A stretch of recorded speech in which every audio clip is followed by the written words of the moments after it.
High high, আমার কমলা সুন্দরী কি হয়ে গেল হঠাৎ করে? সো গাইস, এটা আসলে কিছুই হয় নাই, শুধু সামথিং কিছু সার্ভিসিং করার জন্য চলে আসলাম সুজুকি শোরুমের মধ্যে সার্ভিস দেওয়ার জন্য। সো এটা প্রায় 17,000 মাইলেজ চলে গেছে। সো গাড়িটার প্রতি কোনো যত্ন নেওয়া হয় না। সো গাড়ির কন্ডিশন দেখো কি অবস্থা, মনে হয় যে ঠোঙ্গার একটা গাড়ি।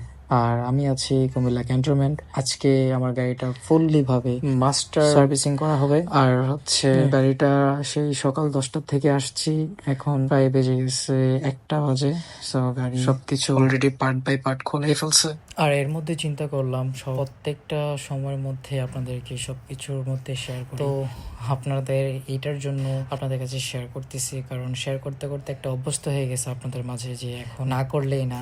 সো ফাইনালি অবশেষে গাড়ির সবকিছু একটু জেট খোলা হয়েছে পার্ট বাই। কিছুদিন যাবত ধরে গাড়িটা প্রচুর পরিমাণ ভার চলতেছে, তো যার কারণে আমার আগের মতো ফিলটা আমি পাচ্ছি না বাইকের মধ্যে। তো তার জন্য চিন্তা করলাম যে একটা মাস্টার সার্ভিসিংটা যদি আমি করাই, তাহলে দেখা যাচ্ছে যে গাড়িটা ফুল ফিল ভাবে একদম ফ্রিলি ভাবে চলবে, একদম কমফোর্টেবল লাগবে। সেই জন্য হচ্ছে আমি এখানে আসার। শখের জিনিস শখ ভাবে রাখতে হলে অবশ্যই এটার যত্ন নেওয়া উচিত, কারণ প্রত্যেকটা বাইক এক একটা ছেলেদের ইমোশন কাজ করে। কারণ বাইক জিনিসটা প্রত্যেকটা ছেলেদের প্রতি একটা নেশা হয়ে গেছে, কারণ বাইক ছাড়া ছেলেরা একদমই অচল হয়ে যায়। একটা সময় চিন্তা করতাম যে আমার যখন বাইক থাকবে, এটাকে আমি একদম নিজের থেকেও অনেক বেশি যত্নে রাখবো। আর দেখেন, কথা বলতে বলতে অনেকগুলো কাজ প্রায় কমপ্লিট হয়ে গেছে। এখন শুধু ফিটিংস করার পালা। আর এখানে কিছু অংশে কিছু পার্টস আমার প্রয়োজন পড়ছে, যার জন্য চেঞ্জ করতে হয়েছে। এক হচ্ছে আমার পিছনের চাকার যে বুস্টগুলো ছিল, বুস্টগুলো পর্যন্ত চেঞ্জ করছি। আমি তাদেরকে বলেছি নিজের মতো করে কাজটা করুন, যেন আপনার এই বাইক আপনার নিজের মতো করে বাইকটাকে যত্নশীল ভাবে যেভাবে ভালো হয় সেভাবে আপনারা করবেন। কারণ তারা হচ্ছে এটার মধ্যে এক্সপার্ট বেশি, আমি অতটা এক্সপার্ট না। হয়তো ভিডিওর মধ্যে অনেক কিছু ভুল হতেও পারে, আপনারা সেটা ভুল বুঝে হাস্যকর ভাবে নিয়ে নেবেন না, কারণ ভুল মানুষেরই হয়।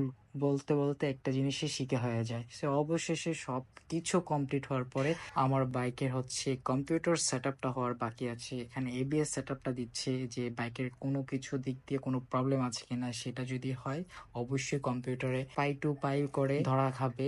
সো ফাইনালি সেটআপ আপডেট করার জন্য আমার কমলা সুন্দরীর সম্পূর্ণ সেটআপ একেবারে কমপ্লিট হয়ে গেছে। আরো কিছু চেক করতেছে যে কোনো কিছু বাকি আছে নি, মাত্র 1 মিনিটের জন্য অপেক্ষা।